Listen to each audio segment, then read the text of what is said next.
Leemos en el libro de Levítico, en su capítulo 12, y habló Yahvé a Moisés diciendo, habla a los hijos de Israel, diciendo, la mujer cuando concibiere y pariere varón será inmunda 7 días, conforme a los días que está separada por su menstruo, será inmunda. Y al 8º día circuncidará la carne de su prepucio, mas ella permanecerá 33 días en la sangre de su purgación. Ninguna cosa santa tocará, ni vendrá al santuario, hasta que sean cumplidos los días de su purgación. Y si pariere hembra, será inmunda 2 semanas, conforme a su separación, y 66 días estará purificándose de su sangre. Y cuando los días de su purgación fueren cumplidos, por hijo o por hija, traerá un cordero de 1 año para holocausto y un palomino o una tórtola para expiación a la puerta del tabernáculo del testimonio al sacerdote. Y él ofrecerá delante de Yahvé y hará expiación por ella y será limpia del flujo de su sangre. Esta es la ley de la que pariere varón o hembra. Y si no alcanzare su mano lo suficiente para un cordero, tomará entonces 2 tórtolas o 2 palominos, uno para holocausto y otro para expiación, y el sacerdote hará expiación por ella y será limpia. Esta pequeña sección de este singular capítulo, inspirado por el divino autor, nos presenta una doble lección. Por un lado expresa la ruina del hombre, pero por otro lado expresa el remedio de Dios. La verdad es que esta lección es presentada de una forma muy particular, pero es de las más claras y de las más que causan una verdadera impresión. Su presentación es profundamente humillante, pero también es divinamente consoladora. Pues el efecto de toda escritura inspirada por el divino autor, aplicada y explicada a nuestra alma, nos conduce fuera de nosotros mismos y nos lleva a Cristo el Señor. Aquí podemos observar nuestra naturaleza caída desde cualquier punto de vista de la historia humana que consideremos, sea desde su concepción o en cualquier fase a lo largo de su historia. Desde la cuna a la tumba, el hombre lleva un doble sello, que es debilidad e inmundicia. Pero precisamente esto es lo que el hombre olvida en medio de su ostentación, de sus pompas, de sus riquezas y de sus esplendores de la vida humana. El corazón del hombre es muy fértil en subterfugios para cubrir su humillación y buscar de diversas maneras adornar y ocultar su desnudez, revistiéndose de apariencias de fuerza y de gloria. Pero todo esto no es más que vanidad. Basta verlo en su entrada al mundo, pobre, débil criatura, frágil humanamente hablando, y cuando sale de este mundo para tornar a la tierra, se manifiesta la prueba más convincente de que nada es en sí mismo, excepto por todo su orgullo, toda su vanidad, toda su gloria. Así podemos observar que la condición del hombre, lo que caracteriza su entrada a la vida, no es solo su debilidad, sino también su pecado. ¿Cómo será limpio el que nace de mujer? Era el análisis de los pensamientos de aquel personaje llamado Job en su proceso de transformación espiritual, análisis que lo llevaba a considerarse a sí mismo. Fíjese que el capítulo que hemos considerado, aprendemos que la concepción y el nacimiento de un varón ocasionaba 7 días de inmundicia ceremonial a la madre y 33 días de exclusión del santuario. Y estos periodos eran dobles en el caso de ser una hembra. En otras palabras, se nos declara con un lenguaje sencillo de comprender que el hombre es un ser impuro, es decir, inmundo, y necesita de la sangre de la expiación para ser purificado. El hombre imagina que puede justificarse a sí mismo haciéndose una justicia propia.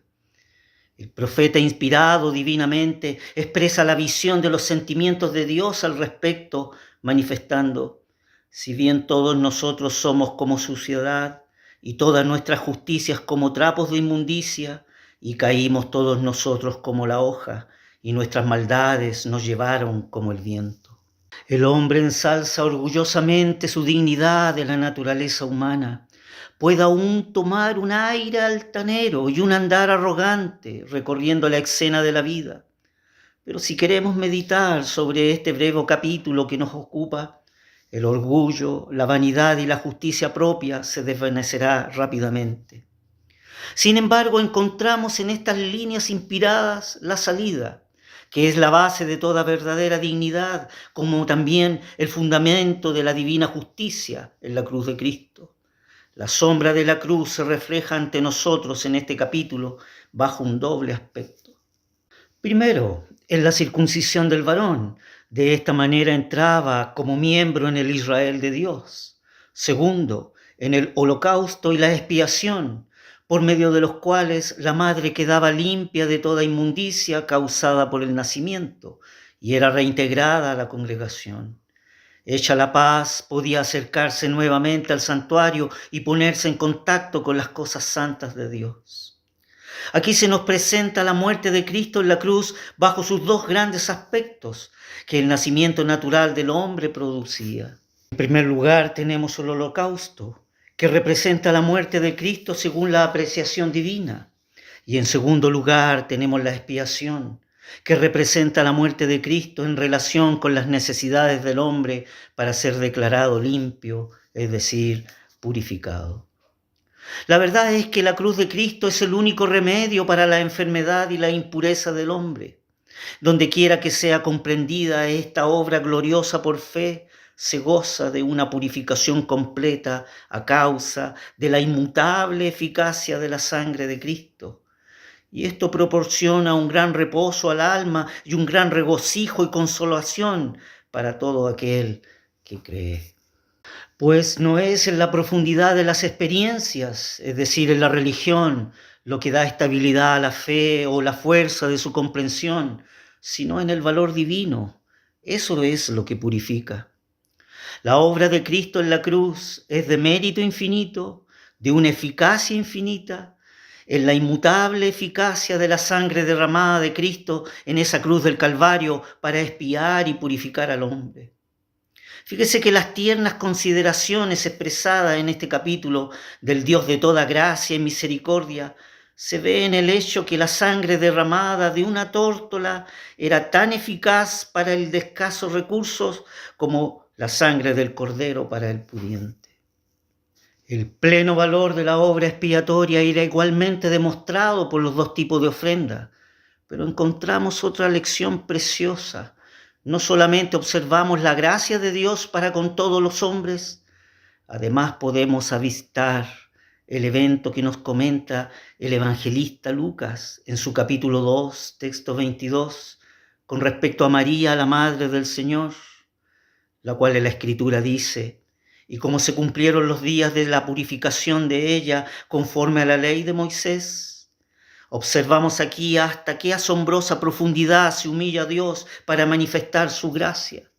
Donde el Señor Jesucristo, que es Dios manifestado en carne, es decir, encarnado, el Cordero puro y sin mancha, el Santo que no conoció pecado ni hubo engaño en su boca, nació de mujer. Y esta mujer, que la virtud del Altísimo le hizo sombra después de haber llevado en su seno y puesto en el mundo el cuerpo del Señor Jesús, siendo Él puro, perfecto, santo y sin tacha alguna, ella debió someterse a las ceremonias ordinarias y cumplir así los días de la purificación según la ley de Moisés. Y no solo vemos la gracia divina en el hecho de que ella debía purificarse, sino en la forma en que esto se cumplió. Al dar la ofrenda conforme a lo que está escrito en la ley del Señor, tan solo un par de tórtolas o palominos en su humilde condición económica. Y es sorprendente que el Señor de la gloria, el Dios todopoderoso, poseedor de los cielos y de la tierra, aquel que le pertenecen todas las riquezas del universo, se encarnara en este mundo, el cual sus manos habían creado en forma humilde y sencilla. Fíjese que de esta notable realidad el apóstol inspirado expresa: porque ya sabéis la gracia de nuestro Señor Jesucristo, que por amor a vosotros se hizo pobre siendo rico, para que vosotros con su pobreza fueseis enriquecidos. En la grandeza de su gracia dejó las glorias magníficas hasta las profundidades de la pobreza humana, para que pudiéramos ser elevados del estiércol, de aquella ruina natural del hombre y ser purificados, para luego tener un lugar entre los príncipes de su pueblo por toda la eternidad, para que usted también pueda expresar: tú eres el Cristo, el Hijo del Dios viviente.